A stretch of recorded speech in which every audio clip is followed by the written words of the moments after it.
Office سے تھکی ہاری خاتون چھٹی کے بعد گھر جانے کے لیے بس میں سوار ہوئی، سیٹ پر بیٹھ کر آنکھیں موند کر تھوڑا سا ریلیکس کرنے کی کوشش کرنے لگی۔ ابھی بس چلی ہی تھی کہ اگلی قطار میں بیٹھے ایک صاحب نے اپنا موبائل نکالا اور اونچی آواز میں گفتگو شروع کر دی۔ ان کی گفتگو کچھ اس طرح سے تھی: جان، میں غفور بول رہا ہوں، بس میں بیٹھ گیا ہوں اور گھر ہی آ رہا ہوں۔ ہاں مجھے پتا ہے کہ 7 بج رہے ہیں، 5 نہیں، بس ذرا آفس میں کام زیادہ تھا اس لیے دیر ہو گئی۔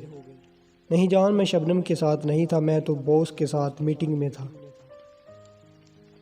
نہیں جان، صرف تم ہی میری زندگی میں ہو۔ ہاں قسم سے۔ اس اونچی آواز میں مسلسل گفتگو سے خاتون کا سارا ریلیکس کرنے کا پروگرام غارت ہو چکا تھا اور وہ بہت ان ایزی محسوس کر رہی تھی۔ کافی دیر بعد تک جب یہ سلسلہ جاری رہا تو خاتون کی ہمت جواب دے گئی اور وہ اٹھی اور فون کے پاس جا کر زور سے بولی: غفور ڈارلنگ، فون بند کرو، بہت ہو چکا، اس پاگل عورت کو کتنی صفائیاں دو گے۔